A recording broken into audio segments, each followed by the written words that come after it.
Bago tayo magpatuloy sa video ko ngayon ay shoutout muna sa isa nating kababayan na si Lee Igunya. Pa-shoutout Lods. Shoutout sa kabayan. At yung si kabayan ay nag-aaral ng Korean language. Kwento ko sa inyo kung paano ako napadpad dito sa South Korea.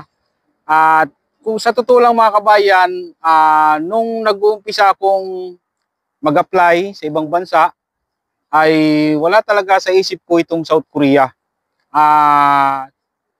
Ang gusto ko talagang puntahan para magtrabaho, kasi nga nakikita ko yung karamihan sa mga kasamahan ko sa pabrika ay lahat sila halos ay nag-a-apply sa Japan para magtrabaho, welder, painter, scaffolding, ganun yung trabaho kasi yung isang company na pinagtrabahonan ko sa Cavite ay metal factory at metal processing, nandun nagwe-welding, nag-grind, nagliliha, nagpipintura.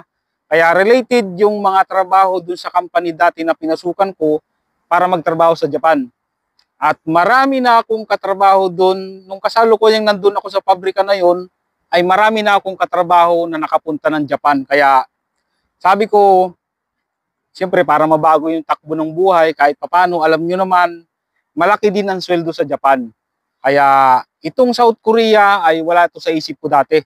At ayun, hanggang sa nag-apply ako ng Japan, pagdating ng agency, kasi pumunta ako ng agency, dito lang din sa Cavite, unang-unang hiningi sa akin ay yung birth certificate. Pagpasa ko ng birth certificate, yun talaga yung una nilang tinitingnan. Ayun, sabi sa akin ng babae doon sa agency, sabi niya, "Sir, hindi po pwede ito sa Japan." Ayun, tatlo kaming magkakasabay, yung dalawa natanggap, tapos ako naiwan. Yun talaga yung masaklap nung time na yun kasi nung nagtatrabaho ako sa pabrika ay wala naman talagang trabaho yung asawa ko. At ako lang din naman yung nagtatrabaho. Yung time na yun, no, siguro mga 2015, 2014, 2013, mga ganon, naisipan ko nang mag-apply sa ibang bansa. Wala talaga mga kabayan trabaho ang asawa ko noon at ako lang yung nagtatrabaho. Ang iniisip ko kasi noon, kung pagtatrabahunin ko yung asawa ko, sino yung mag-aalaga ng anak namin? Wala, di ba? Siyempre, yung mangyayari doon, yung kikitain ng asawa ko sa pagtatrabaho ay ibabayad lang din sa mag-aalaga ng anak namin. Di useless lang din, wala ring kwenta. Kaya naisip ko na noon na mag-apply sa ibang bansa. At nung hindi ako natanggap sa Japan at gusto ko talagang makalis, nag-try din ako mag-apply sa Taiwan. Hindi rin ako natanggap kasi may height limit sila. Tapos bawal din ang birth certificate, yung late registered ang birth certificate sa kanila. Katulad sa Japan, hindi rin pwede ang late registered ang birth certificate. Tapos pagdating sa Taiwan ay hindi rin pwede ang late registered ang birth certificate. Tapos eto ang matindi mga kabayan. Doon sa mga nakaraang video ko, hindi ko to nabanggit. Pero naranasan namin na ma-scam, na cashew agency daw sila. Nung pagkagaling ko ng pag-apply ng Taiwan, dahil hindi nga ako natanggap doon, trinay namin nung kumpare ko na mag-apply sa Canada.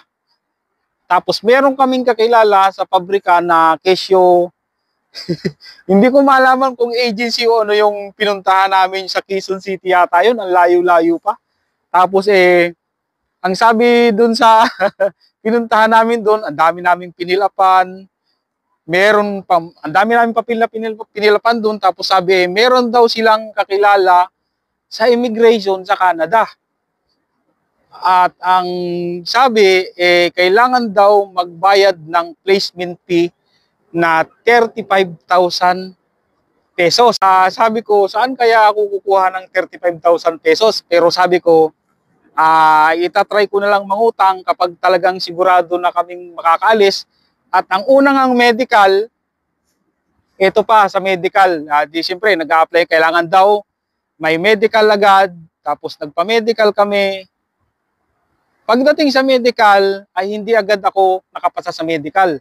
Alam nyo na, may high blood ako at ang dami ko pang ospital na pinuntahan para magpa-check up, na-issue kung ano raw yung naging dahilan kaya na high blood ako. Kaya hindi agad ako nakapagproseso ng mga papel. Kasi yung ibang kasama ko na natanggap na pumasa sa medical, nakapagbayad na sila ng processing fee na 35,000 pesos. Mabuti na lang mga kabayan at hindi agad ako na fit to work sa medical dahil nga high blood ako. Yung mga nauna sa akin ay nakapagbayad na sila ng processing fee na 35,000 pesos. Ang nangyari, pagkabayad nila, yung sinasabing agency na ina-apply namin ay nagpalipat-lipat na ng pwesto hanggang sa hindi na nila makontak yung babae doon sa agency.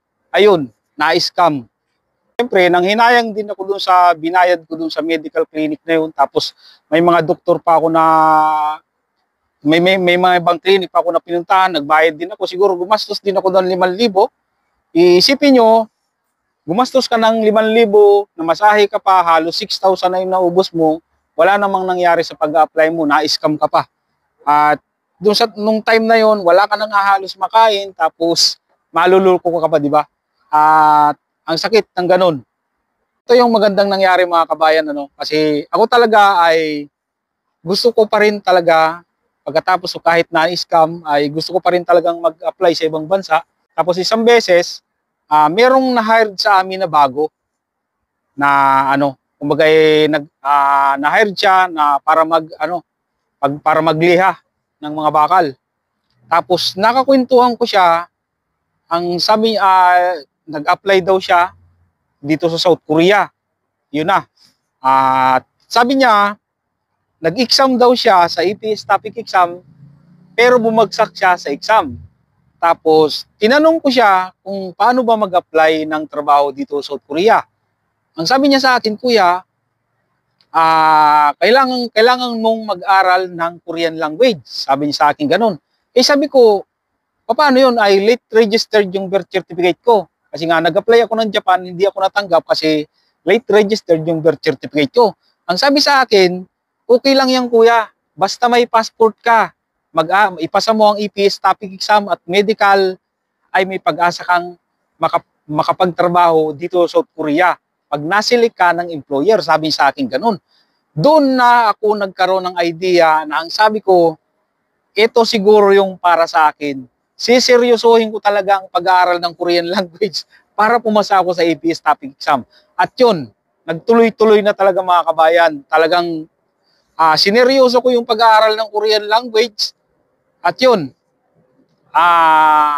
masasabi ko na talagang kapag gusto mo, pagsisikapan mo talaga. Noong nagka-employer na nga ako, papunta dito sa South Korea, doon ko na nasabi sa sarili ko na talagang para sa akin ang South Korea. Dito talaga yung kapalaran ko. Ito yung sinasabi na kailangan mong gumawa ng paraan para mahanap mo yung kapalaran mo.